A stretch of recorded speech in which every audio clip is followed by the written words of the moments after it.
Hello and welcome to second lecture, Animal Farm. This is the name of a novel that we've chosen to study in this semester. As you see, I've chosen to post some of animals that are characters in this novel, because each animal would represent a person in a Russian revolution as you read through the novel. Okay? Horse, a hen, cow, pigs, and a sheep. And the name of the author, as I said last lecture, is George Orwell. We had a quote here from the novel: all animals are equal, but some are more equal than others. And that right tells us in reality we're equal, but even among animals there are classes, social classes, as in our societies. You find the social classes: upper class, middle class, etc. So he has a quote: all animals are equal, but some are more equal than others. And please, while you're reading your novel, try to comment on this. Try to understand the, the, the saying of this, okay? Let's move to the second slide. Here is a quick review of the author, George Orwell. He lived in the era of 1903 to 1950, and as you can see, he was born in India. India was a part of the British Empire. So once the British Empire invaded India, his parents were there, and he was born there. And his family was not very wealthy. Orwell later made fun of the social class of his family and described them as, ironically, lower, upper, middle class. So he's sort of mixing all the classes together to describe his family, and that's ironical, or irony. It's so he's making like that means his family is not wealthy. So it's a mix of different classes. And English families of the time totally depended on the British Empire for their livelihood and prospects. So that means his family were not rich. Noted and he is a novelist and critics, as well as a political and cultural commentator. That means he comments on politics a lot. He comments on cultural aspects. He writes, he criticizes literature. He's a writer. And he came up to write this novel as Animal Farm in 1984. And as you can see in footnote down a page, liberty, he writes, liberty is telling people what they don't want to hear. So that's liberty, is telling people what they don't want to hear. And yeah, so he has insightful idealism or ideas to write about. And this time, or the time he lived in, has taught him so many of experiences. And now let's get to know more on George Orwell and novel in the upcoming slides. Orwell starts to write the novel in 1984, and actually the novel published in 1949 and takes place in 1984 and presents an imaginary future where a totalitarian state controls every aspect of life. That's a dictatorship. The totalitarian is the rule of one person, even people's thoughts. So they control the way people think, and controls everything. That's the totalitarian state. It's sort of a dictatorship. The state is called the Shania and is ruled by a group known as a party. The group known as a party. So, like these days in all political system, where you find parties. So ahzab, you know, its leader and dictator is Big Brother. So that's a novel. That's the idea of a novel. Orwell lived the era of the Russian Revolution, where the dictatorship, where the totalitarian state controls. It controls people's ideas, controls people's movements. Everything is under control.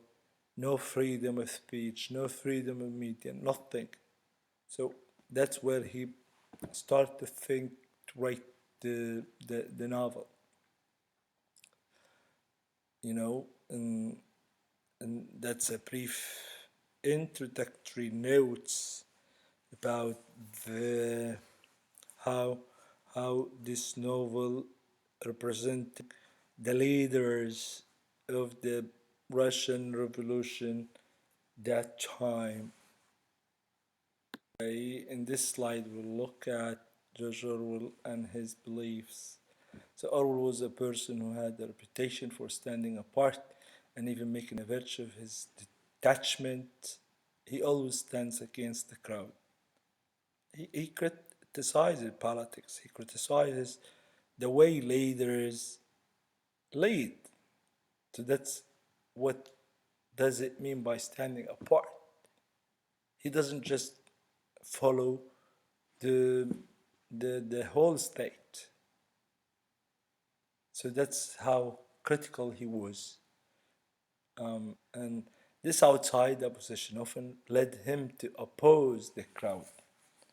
So he's always playing the outsider, or he's always taking the outsider position, and that led him to oppose the crowd. His ideas went against the crowd, against the ruler. Always believes about politics were affected by his experience fighting in the Spanish Civil War.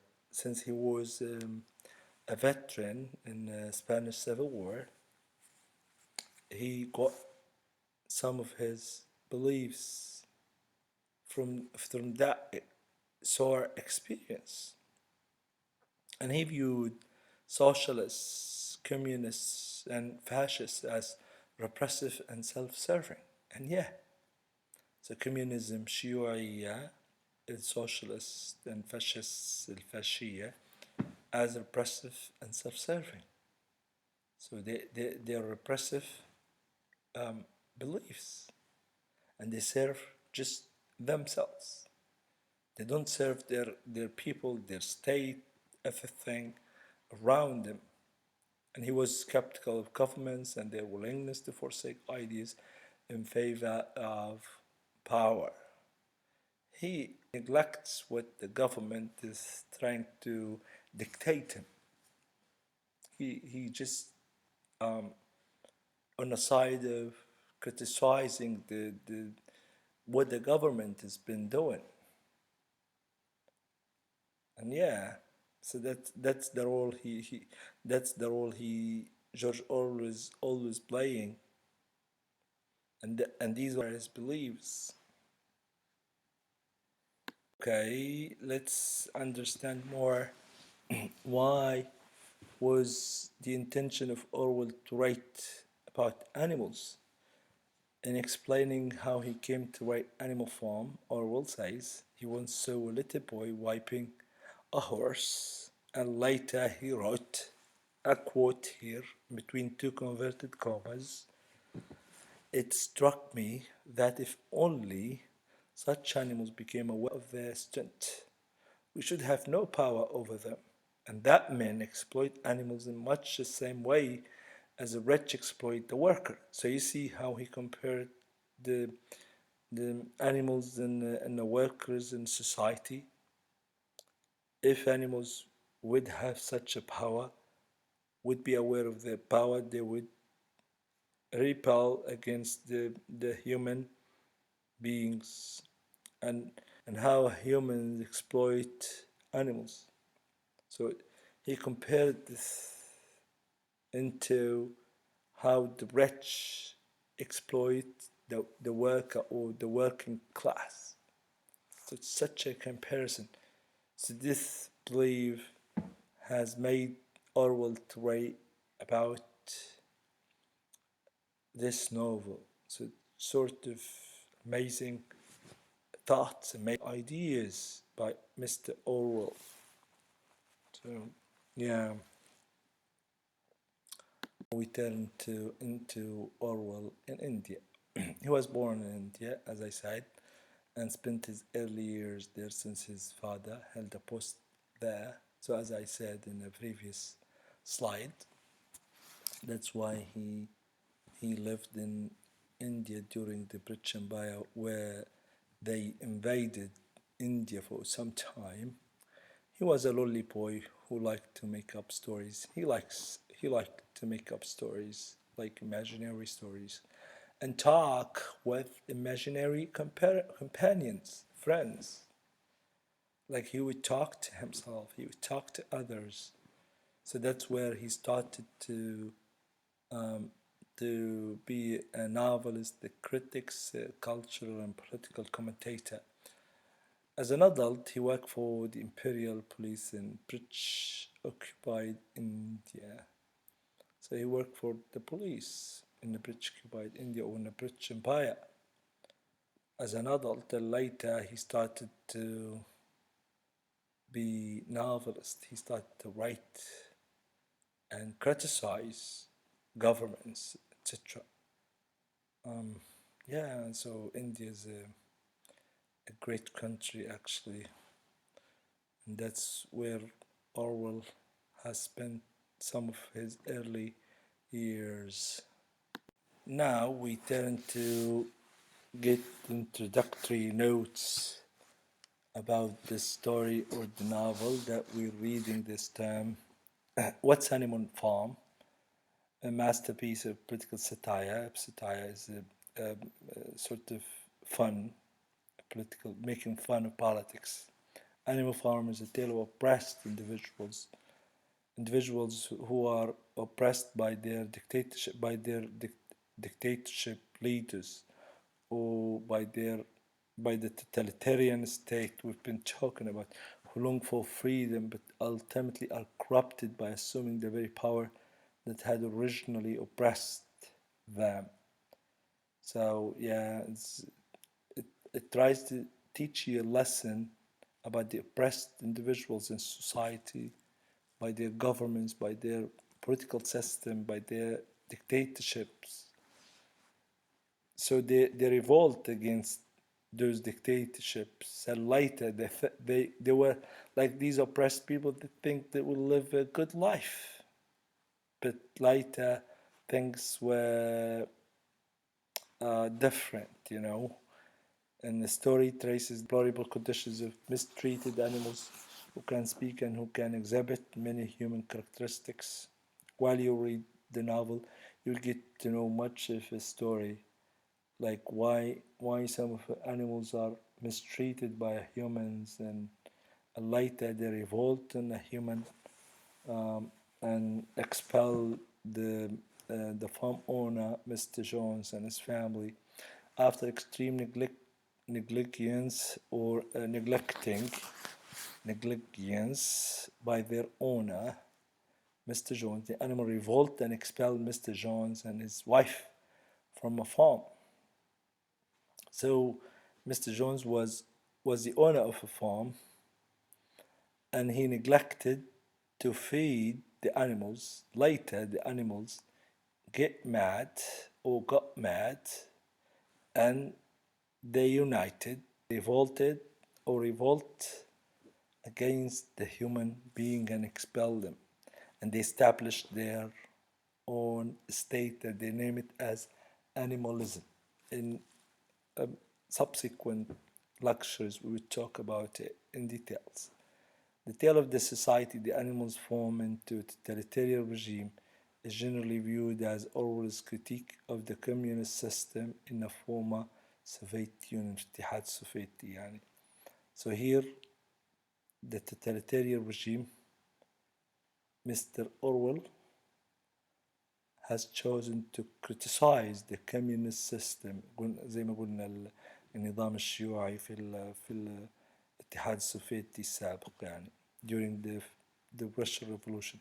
Because when we appreciate literature, when we appreciate stories, some of the stories, they are imaginary stories, but they represent something real. And the Animal Farm represent the Russian Revolution. If you get to understand what happened in the Soviet Union in the Cold War at the time, you will get much of the novel. Now, we turn to our last slide in this lecture, and we represent how significant the novel in today's period. Is it significant? Some of you would think that the novel has been 1945 or 1949. How can I benefit from it at this time today? Let's look. But why, now the Soviet communism has fallen, Cold War is over, does Animal Farm deserve our attention? I ask you the question, does it deserve our attention? The answer would lie in your critique of a novel. Read it, understand the novel, and later would answer this question for me. The answer lies in the power of allegory, short story, talking about or representing animal characters, allegorical fables. Later I will explain these terminologies. Allegorical and fables, what are they? Because they require us to make comparisons and connections, of course. While you read the novel, please try to make comparisons into our societies and our time, and try to make connections to the situation, the life situation.